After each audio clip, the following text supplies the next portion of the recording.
supervisor is challenging other city leaders to stand by their promise to keep San Francisco as a sanctuary city when Donald Trump becomes president.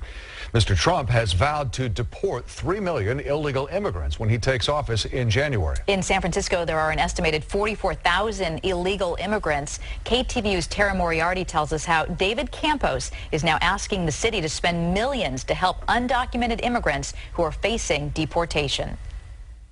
We want President-elect Donald Trump to know that there is nothing more American than immigration. Fighting words from Supervisor David Campos, who was brought to America illegally when he was 14 years old. It's not something that I'm ashamed of.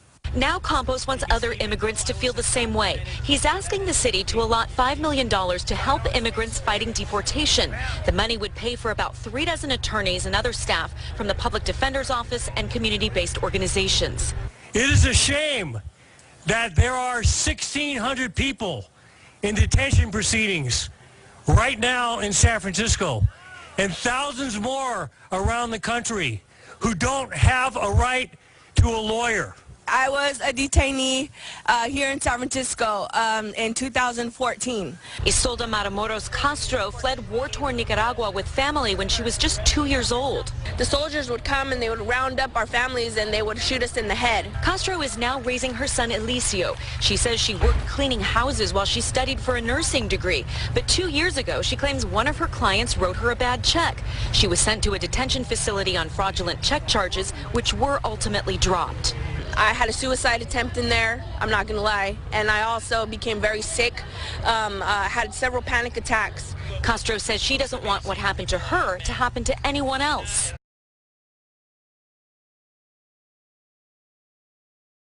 %80 of the individuals who are in detention do not have a lawyer in the middle of their removal proceeding. And what does it mean when you don't have a lawyer in the middle of your removal proceeding? Well, if your defense to your removal proceeding is asylum, and you have a lawyer, your likelihood of getting asylum is 27%. If your defense is asylum and you do not have a lawyer, it drops all the way down to 8%.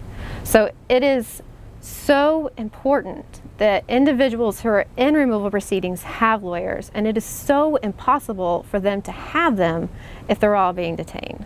Those numbers are extremely dramatic, and just bear out just how important it is that individuals have lawyers.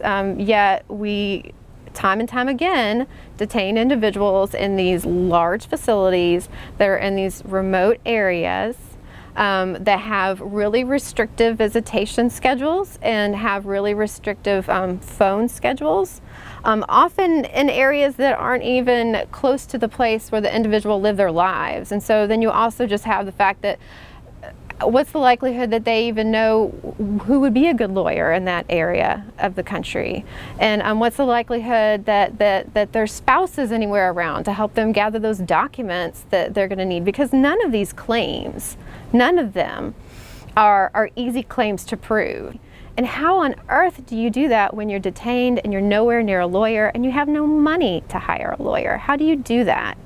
You don't, which is why due process does not occur, which is why so many people fail in their claims of relief. And those claims of relief, they either are a matter of whether or not you get to stay here and work here and be with your family, or in the case of asylum and Convention Against Torture and withholding of removal, we're talking about the likelihood that you could be returned to a country where you're killed. So it's life and death. And you have a right to a lawyer, but the government will not pay for that lawyer for you. And that's due process.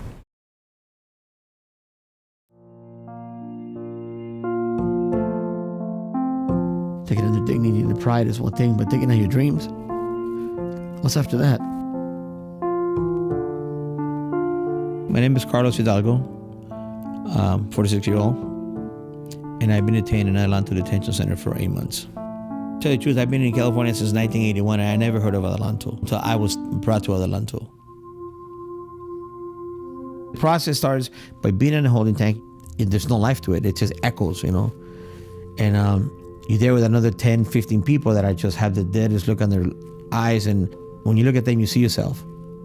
You see that how helpless you feel, how impotent you are to the system, but you don't know what's going to happen next. So they put you 5-6 hours, and by the time it's time for you to go in and take you to a dorm, usually it's like around probably 8 to 1 o'clock in the morning when they bring you in. From the psychology, you start, deteriorating. And you don't want to fall asleep, but you're so tired you fall asleep, and as you wake up, it's like, who's left, who's gone?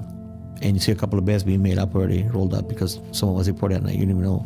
Most of us sleep through it, and it's like, next thing you know, you wake up and your bunkie could be gone. Or the next door guy, could be gone. But when it came to grievances, I would put hands on everything that was going on. So we'll go directly to the officers, and I would confront them with every issue that was happening as far as, like we're missing blankets, or it's too cold, the heater, the food, anything. I would just write grievances on everything. So, but I was trying to make sure to get anyone's attention to get the matter handled. We had an infestation of flies during the summer. Oh my God. You took in not hundreds, thousands of flies swarming all over the dorm. And they said to me, we need proof. Look around you. Well, they're just flies, they'll go away. They wouldn't get those fly tapes, right? So what I did, and a couple other guys helped me, and they started sorting flies. I collected over 200 flies in a paper bag, and I handed it over to the lieutenant and said, Lieutenant, is this proof enough? And she's like, what the hell are you doing? And I'll go, well, you want a proof? She just got grossed out, and she didn't want to believe me. So I'll come back, and I'll get you some answers. Say, okay, I'll be back. And she never came back. I guess she was afraid of flies. When I left, I looked back and I see this line of people lining up to, come up and talk to me. I didn't realize how much I had impacted people being there, helping them out.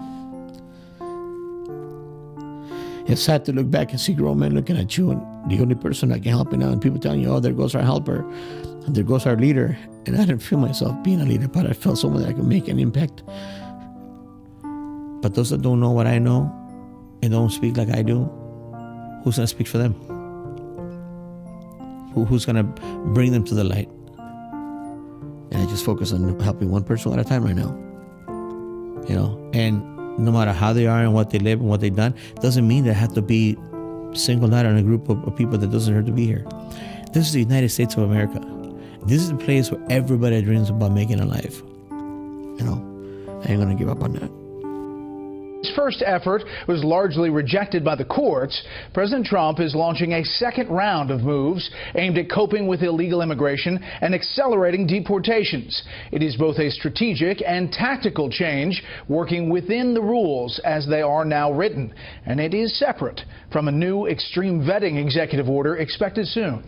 Chief White House correspondent John Roberts starts us off again tonight from the North Lawn. Good evening, John. Brett, good evening to you. Almost a month ago, President Trump signed 2 executive orders, one on improving border security, the other cracking down on criminal illegal immigrants. Today, the Department of Homeland Security unveiled its plans for how it will all get done.